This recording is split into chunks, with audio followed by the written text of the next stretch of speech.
नमस्कार, आप देख रहे हैं न्यूज़ वन इंडिया। मैं हूं आपके साथ ऋतु तिवारी। पोखरियाल बुलेटिन की शुरुआत करेंगे, जहां सुप्रीम कोर्ट के फैसले के अगले दिन फिर दिल्ली सरकार पहुंची है सुप्रीम कोर्ट। दिल्ली सरकार ने सुप्रीम कोर्ट में की शिकायत, केंद्र सरकार हमारे आदेश के बावजूद अधिकारियों का ट्रांसफर नहीं कर रही है, केंद्र सरकार कोर्ट की अवमानना कर रही है। दिल्ली सरकार का यह आरोप है। मामले में सुप्रीम कोर्ट सुनवाई के लिए हुआ तैयार। तो बड़ी खबर इस वक्त दे रहे हैं, कल जहां सुप्रीम कोर्ट का ऐतिहासिक फैसला सामने आया, जहां अधिकारियों के ट्रांसफर की जो शक्तियां थी, जो अधिकार थे, वो दिल्ली सरकार को दे दिए गए हैं। उसके बावजूद एक बार फिर से दिल्ली सरकार सुप्रीम कोर्ट का रुख कर चुकी है और जिस तरह से फैसला आया उसे लेकर दिल्ली सरकार का कहना है कि केंद्र सरकार हमारे आदेश के बावजूद अधिकारियों का ट्रांसफर नहीं कर रही है और इसी को लेकर केंद्र सरकार कोर्ट की अवमानना कर रही है और इसे लेकर दिल्ली सरकार एक बार फिर से सुप्रीम कोर्ट पहुंची हुई है और सुप्रीम कोर्ट इस पूरे मामले को सुनवाई के लिए तैयार। पीयूष हमारे साथ, हमारे संवाददाता फोन लाइन पर जुड़ चुके हैं। पीयूष, देखिए, कल ऐतिहासिक फैसला आया जहां अधिकारियों के ट्रांसफर को लेकर भी जो अधिकार थे, जो शक्तियां थी, वो दिल्ली सरकार को दी गई। लेकिन अब एक बार फिर से दिल्ली सरकार सुप्रीम कोर्ट की ओर पहुंच चुका है, क्योंकि कहा जा रहा है कि केंद्र सरकार कोर्ट की अवमानना कर रहा है, अधिकारियों के जो ट्रांसफर की भूमिका है वो नहीं दी जा रही है। तरीके से दिल्ली के एलजी की बात करें या दिल्ली सरकार की बात करें, आमतौर पे पहले भी टकराव की जो खबरें हैं, खासतौर पे कई फैसलों को लेकर वो आती रही हैं। ऐसे में कल सुप्रीम कोर्ट में इस पूरे मामले की सुनवाई हो रही थी और किस तरीके से सुप्रीम कोर्ट ने कल एक बड़ा ऐतिहासिक फैसला दिया, जिसके बाद भी कहीं ना कहीं विवाद जो है वो थमने का नाम नहीं ले रहा है। चूंकि संविधान पीठ के फैसले के एक दिन बाद, यानी कि आज दिल्ली की केजरीवाल सरकार एक बार फिर से सुप्रीम कोर्ट पहुंची है और केजरीवाल सरकार ने ये आरोप लगाया है कि केंद्र अधिकारियों यानी कि सचिवों का जो ट्रांसफर है वो नहीं करने दे रहा है। और सबसे बड़ी खास बात है कि सुप्रीम कोर्ट दिल्ली सरकार की इस याचिका पर सुनवाई के लिए भी तैयार हो गया है और सीजीआई डीवाई चंद्रचूड़ ने कहा है कि वो अगले हफ्ते एक बेंच का गठन करेंगे और उस दौरान कहीं ना कहीं इस पूरे मामले में फिर से सुनवाई होगी। इसके साथ ही अगर हम बात करें तो कल सुप्रीम कोर्ट ने काफी ऐतिहासिक फैसला सुनाया था और सीधे तौर पे कहा था कि केंद्र के जीएनसीडीटी अधिनियम 2021 संशोधन के खिलाफ दिल्ली सरकार की याचिका पर एक बड़ा फैसला सुप्रीम कोर्ट ने सुनाया था और इस फैसले में सीधे तौर पे सुप्रीम कोर्ट ने कहा था कि दिल्ली यानी कि राष्ट्रीय राजधानी क्षेत्र में विधायी शक्तियों के बाहर के क्षेत्रों को छोड़कर सेवाओं और प्रशासनिक से जुड़े हुए तमाम जो अधिकार हैं वो कहीं ना कहीं सरकार के पास होंगे, चुनी हुई सरकार के पास होंगे। हालांकि पुलिस, पब्लिक ऑर्डर और लैंड का अधिकार जो वो केंद्र के पास रहेगा। उसके बाद इस फैसले का स्वागत है खुद अरविंद केजरीवाल ने किया था और दिल्ली सरकार के तमाम नेताओं ने किया था और इस फैसले को कहीं ना कहीं दिल्ली सरकार की जीत के तौर पर देखा जा रहा था। लेकिन अभी भी कहीं ना कहीं टकराव जो है वो कहीं ना कहीं देखने को मिल रहा है और कल ऐतिहासिक फैसला आया है। कल दिल्ली सरकार के पक्ष में सुप्रीम कोर्ट ने कहीं ना कहीं बातें कही हैं, वहीं आज कहीं ना कहीं केंद्र सरकार कोर्ट की अवमानना कर रही है, ऐसा दिल्ली सरकार का कहना है और दिल्ली सरकार कोर्ट पहुंच चुकी है और सबसे खास बात है कि कोर्ट भी पूरे मामले में सुनवाई के लिए तैयार हो गया है। अब अगले हफ्ते जब बेंच का गठन होगा तब देखना होगा कि सुप्रीम कोर्ट इस पूरे मामले में क्या कुछ फैसला देती है, क्योंकि जिस तरीके से कल की अगर हम बात करें तो कल एक तरीके से दिल्ली सरकार की बड़ी जीत हुई थी और ऐसे में दिल्ली सरकार ने जब इतना बड़ा आरोप कहीं ना कहीं केंद्र सरकार पर लगाया है कि अधिकारियों का ट्रांसफर नहीं करने दे रही है केंद्र सरकार, क्योंकि कल ही जो दिल्ली सरकार है वो एक्शन में नजर आ रही थी और कहीं ना कहीं कई अधिकारियों के ट्रांसफर पोस्टिंग की जो खबरें हैं वो निकलकर सामने आई थी। ऐसे में आज पूरा मामला सुप्रीम कोर्ट में पहुंचा हुआ है। अब देखना होगा कि जब अगले हफ्ते बेंच का गठन होता है और सुनवाई होती है तो क्या कुछ दलीलें दिल्ली सरकार की ओर से दी जाती है और खासतौर पर केंद्र सरकार की ओर से क्या कुछ दलीलें दी जाती हैं। बिल्कुल पीयूष, और पीयूष देखिए, ये तस्वीरें अभी भी बता रही हैं कि केंद्र सरकार और दिल्ली सरकार के बीच किस तरह से तकरार है, मतभेद है। लगातार जब सुप्रीम कोर्ट का कल ऐतिहासिक फैसला आया तो देखिए सुप्रीम कोर्ट ने भी कई टिप्पणियां की कि किस तरह से दिल्ली सरकार का अधिकार है कि वो अपने शासन में किस तरह से दिल्ली की तस्वीर बदल सकता है और जब आदर्श नीति क्या कहती है उसका भी जिक्र किया। लेकिन इन सब के बावजूद केंद्र सरकार का ये रुख किस तरफ, किस ओर ले जाता है? देखिए, अगर हम बात करें तो आमतौर पे दिल्ली के एलजी की बात करें या दिल्ली सरकार की बात करें, खासतौर पे मुख्यमंत्री अरविंद केजरीवाल की बात करें, टकराव की खबरें निकलकर सामने आती है और खासतौर पे सोशल मीडिया के माध्यम से भी इस तरीके की बातें पोस्ट की जाती है, एलजी की ओर से भी पोस्ट की जाती है या रही हैं पहले भी और दिल्ली के मुख्यमंत्री अरविंद केजरीवाल की ओर से भी एलजी को लेकर पोस्ट की जाती रही हैं।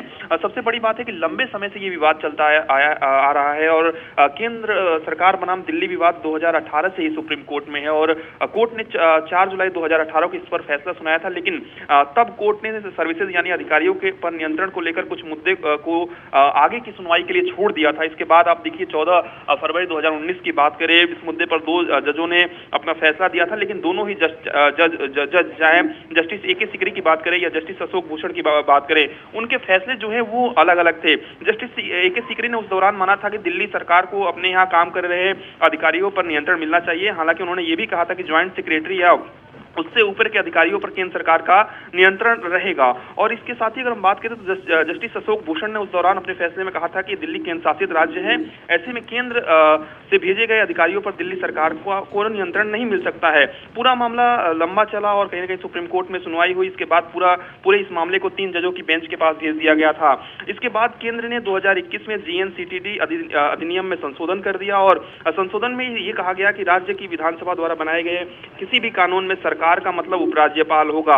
इसके बाद कहीं ना कहीं इस पूरे मामले को पर अरविंद केजरीवाल सरकार को आपत्ति थी और इसे आम आदमी पार्टी ने सुप्रीम कोर्ट में चुनौती दे दी। कल 5 जजों की बेंच ने अपना फैसला सुनाया और निश्चित रूप से सीधे तौर पे अगर हम बात करें तो सीधे तौर पे ये कहा गया सुप्रीम कोर्ट की ओर से कि कुछ जो अधिकार हैं वो दिल्ली सरकार के पास भी है।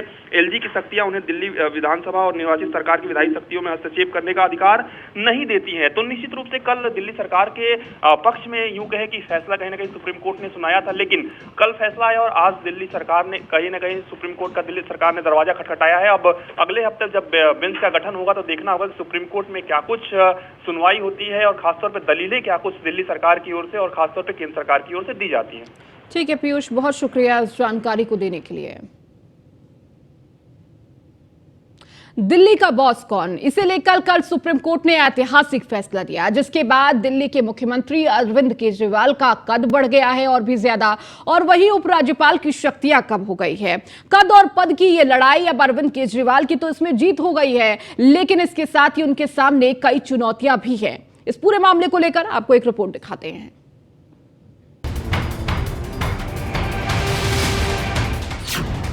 दिल्ली का असली बॉस कौन, दिल्ली की सियासत पर सुप्रीम फैसला और पावरफुल हुए केजरीवाल।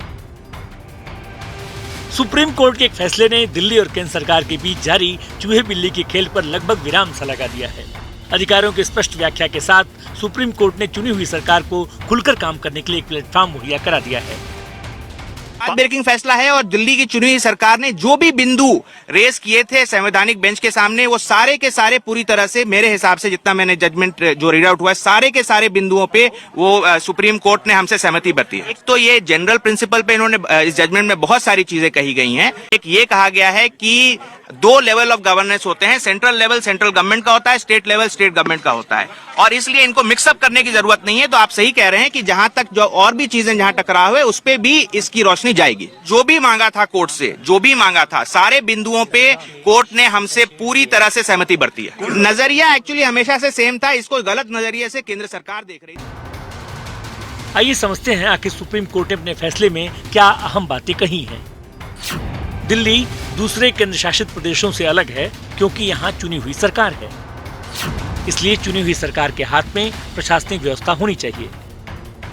उपराज्यपाल दिल्ली सरकार की सलाह पर काम करेंगे। आदर्श स्थिति यही होगी कि दिल्ली सरकार को अधिकारियों पर नियंत्रण का अधिकार मिले। कानून व्यवस्था और जमीन जो दिल्ली सरकार के दायरे में नहीं आते हैं, उसके अलावा बाकी अधिकारों पर अधिकार दिल्ली सरकार को मिलना चाहिए। राज्य सरकार का अपने अधीन अधिकारियों पर नियंत्रण नहीं होगा तो ठीक से काम नहीं करेंगे।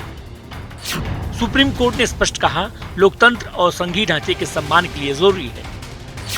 कोर्ट ने 2019 के फैसले को भी पलट दिया, जिसमें केंद्र को अधिकारियों के ट्रांसफर और पोस्टिंग का अधिकार दिया गया था।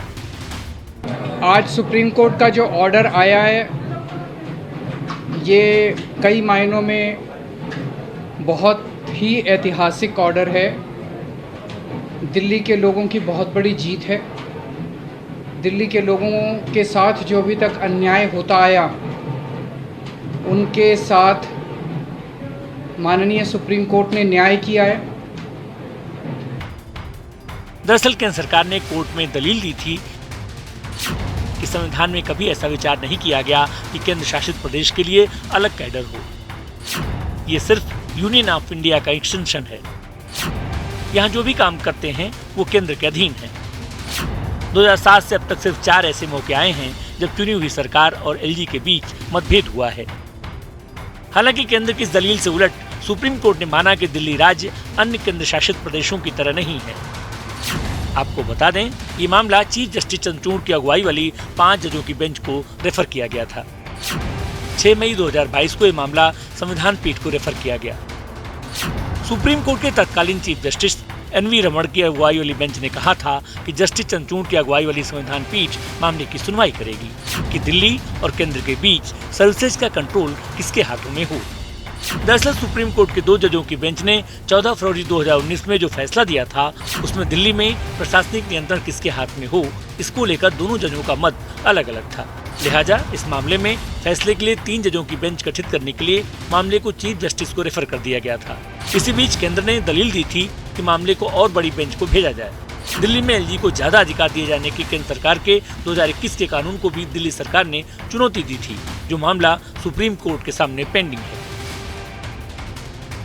कुल मिलाकर दिल्ली सरकार की बड़ी जीत है, क्योंकि मुख्यमंत्री केजरीवाल और केंद्र के बीच अधिकारों को लेकर खींचतान लंबे वक्त से चली आ रही थी। ऐसे में सुप्रीम कोर्ट के इस फैसले के बाद केजरीवाल के अधिकार तो बढ़ गए हैं, मगर साथ ही चुनौतियां भी कम नहीं हैं, क्योंकि अब दिल्ली सरकार के प्रशासनिक फैसलों के लिए सरकार खुद ही जिम्मेदार होगी। अधिकारों की स्पष्ट व्याख्या के बाद दिल्ली सरकार के लिए बहानेबाजी की गुंजाइश बिल्कुल खत्म हो गई है। न्यूज़ वन इंडिया के लिए दिल्ली से पीयूष तिवारी के साथ ब्यूरो रिपोर्ट। वहीं सुप्रीम कोर्ट ने गुजरात की निचली अदालत के जजों के प्रमोशन पर रोक लगा दी है। आपको बता दें, इस प्रमोशन के दौरान वरिष्ठता को ज्यादा महत्व दिया जा रहा था और इसी को लेकर ये रोक लगी है। 68 जजों के प्रमोशन पर रोक लगाई गई है। प्रमोशन में वरिष्ठता को योग्यता से अधिक महत्व दिया गया। सुप्रीम कोर्ट ने ये बात कही है, जो तय नियम है उससे अलग है और 68 जजों का जो प्रमोशन होना था उस पर रोक लगा दी है सुप्रीम कोर्ट ने। तो सुप्रीम कोर्ट ने गुजरात की निचली अदालत के 68 जजों के प्रमोशन पर रोक लगाई है। प्रमोशन में वरिष्ठता को योग्यता से अधिक महत्व दिया गया। सुप्रीम कोर्ट ने ये टिप्पणी की और जो तय नियम है उससे ये अलग है।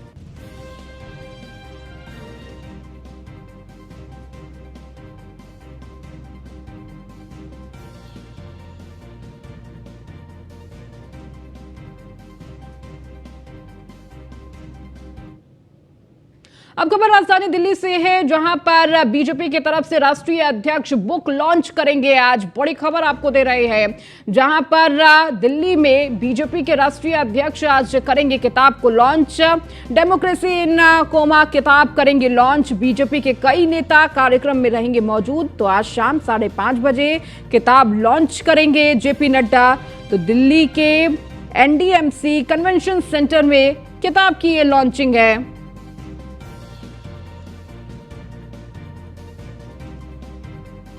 तो बीजेपी के राष्ट्रीय अध्यक्ष जेपी नड्डा इस किताब को लॉन्च करेंगे। 5:30 बजे का वक्त है।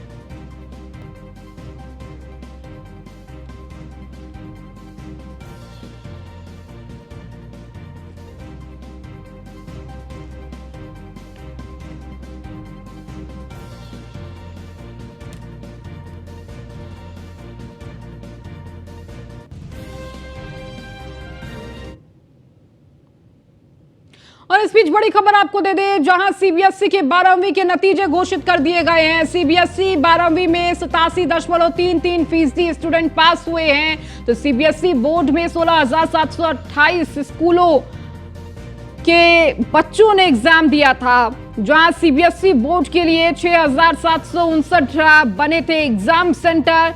त्रिवेंद्रम से सबसे ज्यादा 99.91% छात्र पास हुए हैं। दूसरे नंबर पर बेंगलुरु है, जहां पर 98.64% छात्र पास हुए हैं। तीसरे नंबर पर चेन्नई, जहां 97.40% छात्र पास हुए हैं। चौथे नंबर पर दिल्ली, जहां 93.24% छात्र पास हुए हैं। पीयूष हमारे साथ, हमारे संवाददाता जुड़ चुके हैं। पीयूष, सीबीएसई के 12वीं के रिजल्ट घोषित हो गए हैं। कहीं ना कहीं छात्रों को लंबा इंतजार था, उत्साह भी था। आखिर रिजल्ट में क्या कुछ निकलता है और देखिए आखिरकार रिजल्ट सामने। बिल्कुल, अगर हम बात करें तो आज सीबीएसई कक्षा 12वीं के 2023 के परिणाम घोषित हो गए हैं और अगर हम बात करें तो 12वीं में करीब 87.33% छात्र छात्राएं पास हुए हैं। इसके साथ ही सीबीएसई बोर्ड में करीब अगर हम बात करें तो 16,728 स्कूलों में एग्जाम हुआ था और सीबीएसई बोर्ड के लिए करीब 6759 एग्जाम सेंटर बनाए गए थे। वहीं 16,80,256 छात्रों ने एग्जाम के लिए रजिस्ट्रेशन किया था। वहीं 16,60,511 छात्रों ने एग्जाम में हिस्सा लिया था और सबसे खास बात है करीब 14,50,174 छात्रों ने एग्जाम पास किया है और चूंकि अगर हम सबसे हाईएस्ट स्कोर की बात करें तो 99.91% लाने वाला जो अगर हम बात करें वो त्रिवेंद्रम बना है। देश का सबसे हाईएस्ट स्कोर है जो है वो त्रिवेंद्रम में बना है। इसके साथ ही दूसरे नंबर पर बेंगलुरु की बात करें, तीसरे नंबर पर चेन्नई की बात करें, चौथे नंबर पर दिल्ली वेस्ट पहुंचा है। वहीं नोएडा की बात करें तो 80.36% नोएडा में स्कोर हुआ है। इसके साथ ही देहरादून रीजन में 80.26% और वही प्रयागराज की अगर हम बात करें तो 78.05% तक जो है स्कोर गया है। इस बार भी लड़कियों ने ही कहीं ना कहीं सीबीएसई बोर्ड में एग्जाम में भी बाजी मारी है। बोर्ड एग्जाम में लड़कों के मुकाबले लड़कियों का जो पास होने का प्रतिशत है वो 6.01% रहा है। हालांकि पिछले साल के मुकाबले अगर हम बात करें तो 5.38% जो पासिंग प्रतिशत है उसमें कहीं ना कहीं कमी आई है। हालांकि एक बात, जिस तरीके से तमाम जो छात्र इंतजार कर रहे थे अपने एग्जाम के परिणाम के लिए, वो कहीं ना कहीं सीबीएसई बोर्ड ने आज घोषित कर दिया है। संभवतः थोड़ी देर में जो सीबीएसई टॉपर है उनके भी नाम की घोषणा हो जाएगी। ठीक है, बहुत शुक्रिया पीयूष इस जानकारी को देने के लिए। खबरों में आगे बढ़ेंगे। निकाय चुनाव के रण में मतदान खत्म हो चुका है। अब इंतजार 13 मई का है जब मत गणना की जाएगी और इसे लेकर लगातार जहां चुनावी समर में इस वक्त चुनावी पार्टियां जो है वो लगातार चुनाव प्रचार कर रही थी, कहां किसका दांव पड़ेगा सही, किसका उल्टा होगा दांव, इस पूरे रिपोर्ट हमारी आपको दिखाते हैं जहां पर उत्तर प्रदेश की नब्ज टटोलती ये रिपोर्ट है।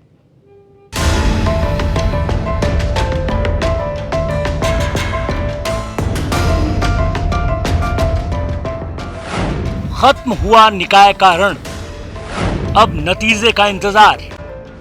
13 मई को डूबेगी किसकी नैया, किसका होगा बेड़ा पार।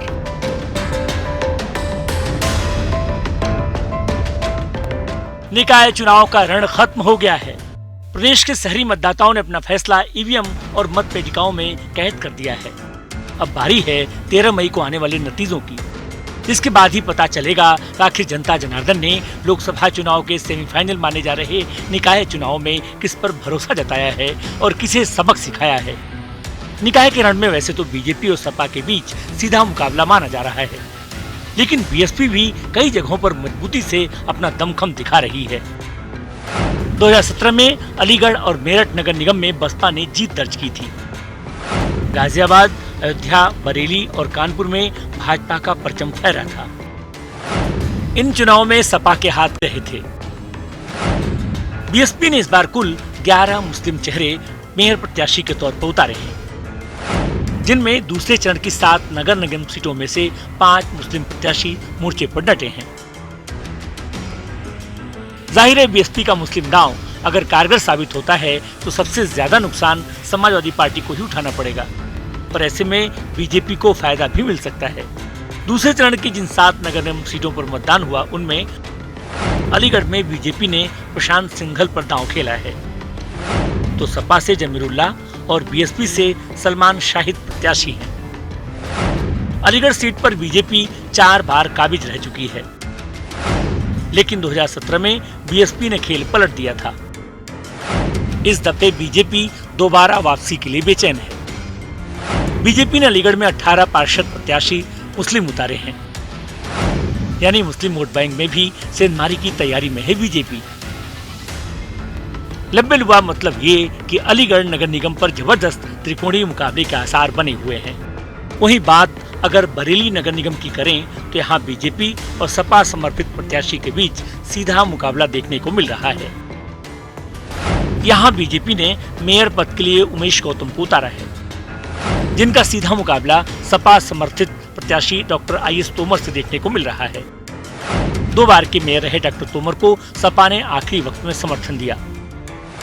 2017 के चुनाव में उमेश गौतम ने सपा प्रत्याशी रहे तोमर को कड़े मुकाबले में हराया था। बीजेपी को 1,39,127 वोट मिले थे, जबकि सपा के तोमर को 1,23,211 वोट मिले थे। यानी इस बार भी कड़ा मुकाबला होने के पूरे आसार हैं। हालांकि बीएसपी प्रत्याशी यूसुफ जरीवाला और कांग्रेस प्रत्याशी डॉक्टर केबी त्रिपाठी भी अपनी अपनी बिरादरी के वोटों के सहारे टक्कर देने की कोशिश में हैं। बात गाजियाबाद की करें तो यहाँ हमेशा से बीजेपी का गढ़ माना जाता रहा है। ये और बात है कि इस बार के नगर निगम चुनाव में जिस कदर पार्टी ने बगावत झेली है वो इससे पहले कभी नहीं देखने को मिली। दिग्गज नेताओं के टकराव में बीजेपी का माहौल थोड़ा बिगड़ा जरूर है, लेकिन इसका असर चुनावी नतीजों पर कितना पड़ेगा इसके लिए 13 मई का इंतजार करना होगा। गाजियाबाद में बीजेपी ने सुनीता दयाल को उतारा है, तो सपा गठबंधन से पूनम यादव, कांग्रेस ने पुष्पा रावत और बीएसपी ने निसार खान को प्रत्याशी बनाया है। बीजेपी के लिए राहत की बात यह है कि अगर बीएसपी के निसार खान मुस्लिम वोटों में अच्छी सेंधमारी कर देते हैं तो बीजेपी को एक बार फिर गाजियाबाद नगर निगम पर काबिज होने का मौका मिल जाता है। अब बात करते हैं शाहजहांपुर की, जहां मतदान के बाद बने माहौल में मुकाबला बीजेपी और सपा के बीच दिख रहा है। प्रदेश के 3 मंत्रियों के लिए प्रतिष्ठा का सवाल बनी इस सीट पर बीजेपी और सपा दोनों ही ध्रुवीकरण के सहारे शहमात के खेल को खेल रही हैं। बीजेपी ने सपा की घोषित महापौर प्रत्याशी अर्चना वर्मा को नामांकन के एक दिन पहले अपने खेमे में शामिल कर लिया और उन्हें महापौर का टिकट दे दिया। आनन फानन में सपा को माला राठौर को अपना प्रत्याशी बनाना पड़ा। यहाँ करीब 40% मुस्लिम वोटर हैं। इसको देखते हुए बीएसपी ने शगुफ्ता अंजुम और कांग्रेस ने निकहत इकबाल को टिकट दिया है। यानी शाहजहांपुर में अगर हिंदू मुस्लिम ध्रुवीकरण का दांव कारगर रहा तो बीजेपी और सपा के बीच सीधा मुकाबला देखने को मिल सकता है। बात कानपुर की करें तो यहाँ पर मुकाबले में पहली बार कांग्रेस भी दिख रही है। कानपुर में बीजेपी सपा की लड़ाई में कांग्रेस त्रिकोणी बनाने में जुटी है। बीजेपी ने निवर्तमान महापौर प्रमिला पांडे पर भरोसा जताया, तो सपा ने विधायक अमिताभ वाजपेयी की पत्नी वंदना वाजपेयी को उतारा है। कांग्रेस ने आशनी विकास अवस्थी को मैदान में उतारा है। ब्राह्मण बहुल कानपुर सीट पर तीनों प्रमुख दलों ने ब्राह्मण चेहरे उतारे हैं। सपा को मुस्लिम वोट बैंक से सरप्लस वोट मिलने का भरोसा है, तो बीजेपी को राजपूत और ओबीसी वर्ग के कोटे के सहारे आगे बढ़ने की उम्मीद है। बात रामनगरी अयोध्या की करें तो यहाँ सीधी लड़ाई बीजेपी और सपा के बीच दिख रही है। बीजेपी ने यहाँ महंत ग्रीष्म त्रिपाठी पर दांव आजमाया है, तो सपा की ओर से आशीष पांडे मैदान में है। वहीं कांग्रेस से प्रमिला राजपूत और बीएसपी से राममूर्ति यादव लड़ाई को त्रिकोणी बनाने की कोशिश में है।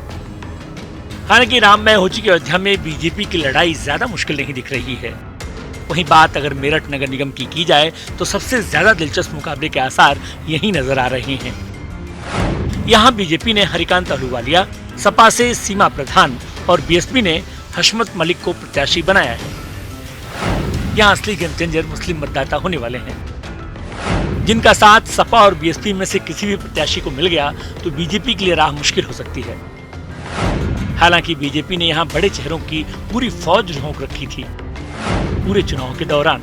फिर भी मेरठ सीट पर जीत के लिए कौन दल जीतेगा ये तो 13 मई को ही पता चलेगा। यानी दूसरे चरण के 7 नगर निगमों का गणित इस दफे बेहद उलझा हुआ है। निकाय चुनाव में बीजेपी के मुस्लिम दांव ने विपक्षी दलों को हैरान परेशान कर रखा है, क्योंकि अगर बीजेपी का मुस्लिम दांव इन चुनावों में चल गया तो यकीन मानिए इसका गहरा असर 2024 के लोकसभा चुनावों पर देखने को मिलेगा, जहां विपक्ष के लिए चुनौतियां और बढ़ जाएंगी। Bureau report, news 1 India.